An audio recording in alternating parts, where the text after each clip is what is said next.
आज की कहानी है मेहंदी ब्लाउज डिजाइन वाली गरीब लड़की। मधु एक लड़की को मेहंदी लगा रही थी तो वो लड़की मधु से कहती है, अरे मधु, तुम बहुत सुंदर मेहंदी लगाती हो।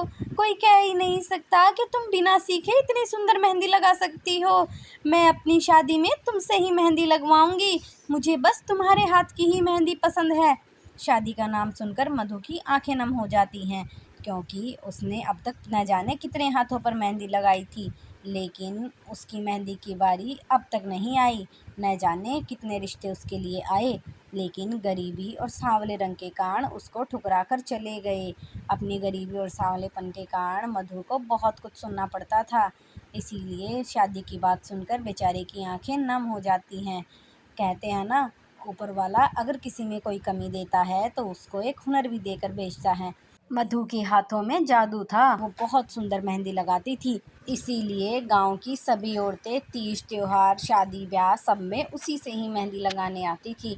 मधु मेहंदी के कारण चारों तरफ प्रसिद्ध थी। जैसे तैसे मधु का रिश्ता हो जाता है, वो शादी करके ससुराल में चली जाती है। जब वो ससुराल की चौखट पर जाती है तो उसकी सास और ननद उसके स्वागत के लिए खड़ी थी। उसकी सास मधु से कहती है, आओ बहू आओ, तुम्हारा हमारे इस छोटे से घर में स्वागत है।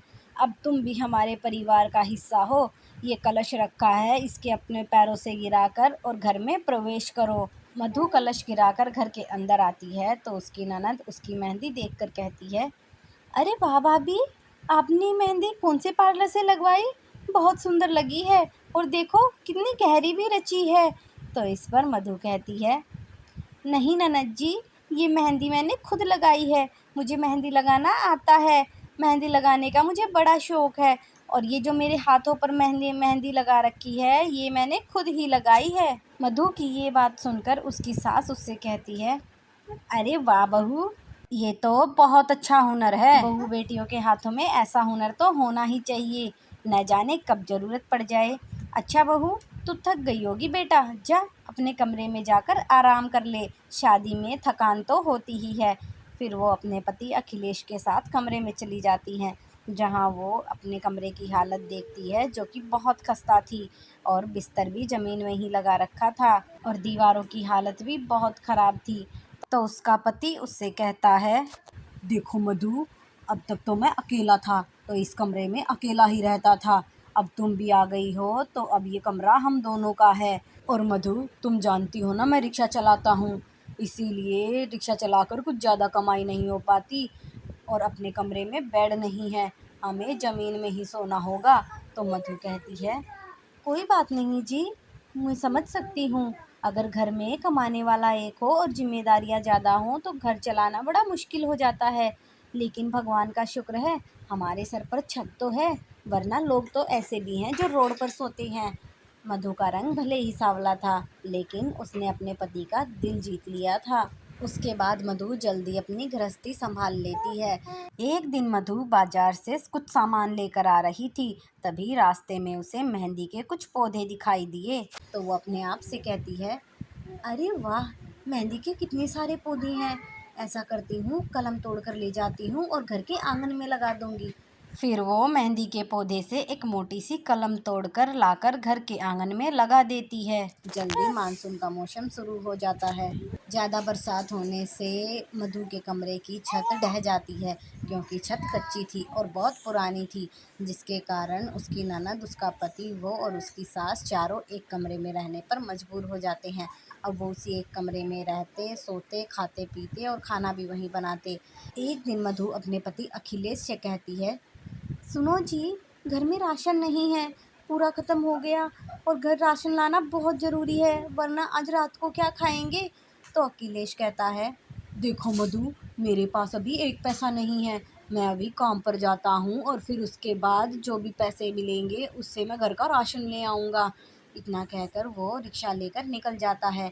बाजार में चारों तरफ पानी लबालब भरा हुआ था, जमीन पर पैर रखने तक की जगह नहीं थी। जैसे तैसे करके उसे एक आदमी मिला जो उसकी रिक्शा में बैठ जाता है।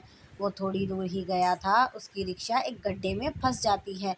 फिर उसके बाद वो सवारी वहीं उतर जाती है और उसकी रिक्शा भी खराब हो जाती है, जिसके चलते अखिलेश रिक्शा को घर पर ले आता है। आने के बाद मधु अखिलेश से कहती है, हाँ जी, राशन कहाँ है? आप लाए नहीं? तो अखिलेश कहता है, अरे मधु, कहाँ से लाता, मुश्किल से एक सवारी मिली थी, ये रिक्शा गड्ढे में फंस गई और जैसे तैसे करके निकाल के लाया हूँ और घर बड़ी मुश्किल से पहुँचा हूँ। पता नहीं इसमें क्या खराबी हो गई, चल ही नहीं रही। अब इसे रिक्शा ठीक कराने वाले को दिखाना होगा और बहुत से पैसे लगेंगे, लेकिन मेरे पास तो 1 रुपया नहीं है, कहाँ से लगाऊं मैं इसमें पैसे। इस पर मधु कहती है, अजी आप चिंता मत करिए, देखा जाएगा जो होगा। इतने में एक औरत आती है और वो मधु से कहती है, मधु बेटा, तू, तेरी सास और तेरी ननद, तुम तीनों शाम को मेहंदी के फंक्शन में आ जाना। मेरी बेटी की मेहंदी है आज की, तुम्हारे घर के लिए न्योता देकर जा रही हूँ। तो इस पर मधु कहती है, ठीक है काकी, हम तीनों आ जाएंगे। फिर शाम को मधु अपनी सास और अपनी ननद के साथ उसकी मेहंदी में जाती है, जहाँ वो लड़की जिसकी मेहंदी थी वो अपनी माँ से कहती है, मम्मी, मेहंदी वाली क्यों नहीं आई अब तक, कितना टाइम हो गया, मेरी मेहंदी कब लगेगी और कब सूखेगी। तो इस पर उसकी माँ कहती है, अरे बेटा, तेरी मेहंदी वाली ने आने से मना कर दिया, अब किसी और को ढूंढना होगा। बस अब ऐसा कर, नामात्र ही लगा ले, रस्म पूरी हो जाएगी, मेहंदी कहीं और से लगवा लेना। तो उनकी बात सुनकर मधु कहती है, आंटी जी, मुझे मेहंदी लगानी आती है, आप चिंता मत करिए, मैं लगा देती हूँ मेहंदी। तो इस पर वो औरत खुश हो जाती है। फिर मधु उसके हाथों में मेहंदी लगाती है और मधु की मेहंदी इतनी सुंदर थी कि हर कोई उसकी तारीफ़ कर रहा था। वो औरत भी खुश होकर मधु को 1100 रुपये देती है। फिर तीनों सास बहू मेहंदी के बाद घर आ जाती हैं, जिसमें से 500 रुपये तो वो अपने पति को देती है रिक्शा ठीक कराने के लिए, और 500 रुपये में घर का राशन लेकर आती है। रिक्शा ठीक होने के बाद अखिलेश अपना रिक्शा चलाकर सवारी ढोने के लिए चला जाता है, जहां उसे एक औरत मिलती है जिसका नाम माया था। वो बहुत अमीर थी। वो अखिलेश की रिक्शा रुकवाती है और उसमें बैठ जाती है। जैसे ही अखिलेश रिक्शा चलाने को होता है तभी वो कहती है, ओह नो, ये क्या हो गया। तो इस पर अखिलेश कहता है, क्या हुआ मैडम जी, आप चिंता में क्यों हैं। तो इस पर वो औरत उसे बताती है, मेरी ड्रेस फट गई है, अब मैं क्या करूं, घर भी नहीं जा सकती और फंक्शन में भी नहीं जा सकती, मेरी फ्रेंड का फंक्शन है, हल्दी है आज उसकी। तो उस पर अखिलेश कहता है, मैडम जी, अभी थोड़ी दूरी पर ही मेरा घर है, चलिए मेरे घर चलिए, मेरी पत्नी आपकी कुछ न कुछ मदद कर ही देगी। फिर वो उसके साथ उसके घर जाती है, जहाँ अखिलेश उसे सारी बात बताकर वहाँ से चला जाता है। तो माया मधु से कहती है, देखो मेरी ड्रेस फट गई है, क्या तुम मेरी कुछ मदद कर सकती हो इसमें, तुम्हें ठीक करना आता है। तो मधु कहती है, आप रुकिए मैडम जी, मैं अभी करती हूँ, और वो कैंची लाती है, पीछे से उसका ब्लाउज काट देती है। तो वो औरत गुस्सा हो जाती है और मधु से कहती है, ये क्या किया तुमने, मेरा ब्लाउज ही काट दिया, मैं तो ठीक कराने के लिए आई थी। तो इस पर मधु कहती है, रुकिए मैडम जी, थोड़ा शांति रखिए, मैं सब ठीक कर दूंगी। फिर मधु के कहने के अनुसार वो औरत मधु की तरफ पीठ करके बैठ जाती है और मधु उसकी बैकलेस जगह पर बहुत ही सुंदर मेहंदी का डिज़ाइन बनाती है। मेहंदी का डिज़ाइन कंप्लीट होने के बाद वो औरत माया मधु से कहती है, वाह, कितना सुंदर डिज़ाइन बनाया है, मुझे बहुत अच्छा लगा, तुमने मेरी बैकलेस ब्लाउज को इतने सुंदर तरीके से कवर कर दिया, मैं सोच भी नहीं सकती थी। तुम्हारी इस कलाकारी से दुल्हन की मेहंदी पर कम, बल्कि मेरे इस मेहंदी वाले बैकलेस ब्लाउज के ऊपर लोगों की ज़्यादा निगाहें होंगी। और वो खुश होकर मधु को 2100 रुपये दे देती है।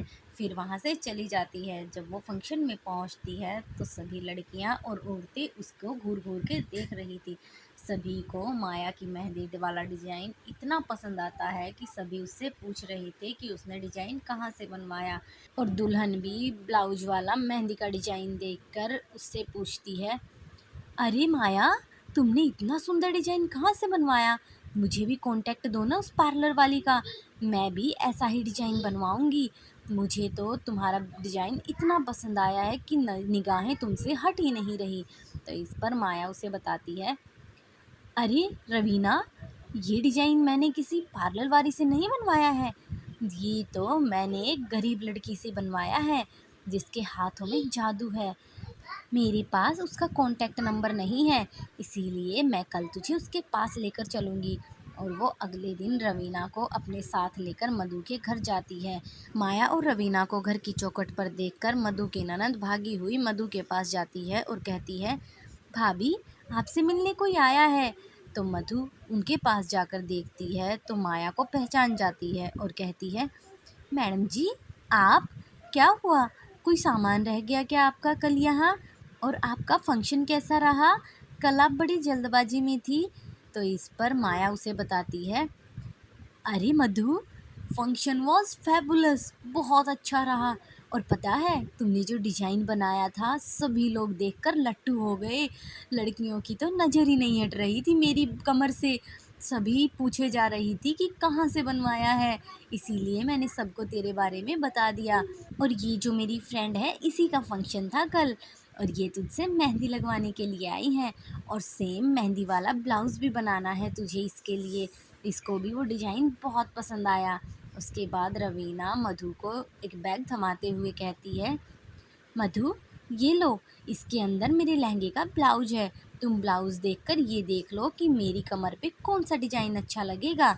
तो मधु उसका ब्लाउज़ देखकर उसे बताती है, मैडम जी आपकी कमर के ऊपर तो बैकलेस वाला ही सुंदर लगेगा, क्योंकि आपका ब्लाउज़ बैकलेस है, कमर भरी भरी लगेगी। उसके बाद मधु के कहने के अनुसार रवीना भी पीठ फेर कर उसकी तरफ बैठ जाती है और मधु उसकी पीठ पर भी बहुत सुंदर मेहंदी का डिज़ाइन बनाती है, एकदम भरा भरा ब्लाउज जैसा डिज़ाइन, जिसे देखकर रवीना भी बहुत खुश हो जाती है। और रवीना खुश होकर मधु से कहती है, मधु कितने रुपए हो गए? 25,000 ठीक है क्या? तो मधु ये रकम सुनकर कहती है, 25,000 मैडम जी। इस पर रवीना फिर कहती है, अच्छा 25 कम है क्या? तो 30 ले लो। और वो मधु को 30,000 रुपये देकर चली जाती है। अब मधु की लोकप्रियता बहुत बढ़ गई थी, सब उसे मेहंदी ब्लाउज डिजाइन वाली कहकर बुलाने लगे थे। आए दिन लड़कियां उसके पास आती और मेहंदी ब्लाउज डिजाइन बनवाती थी।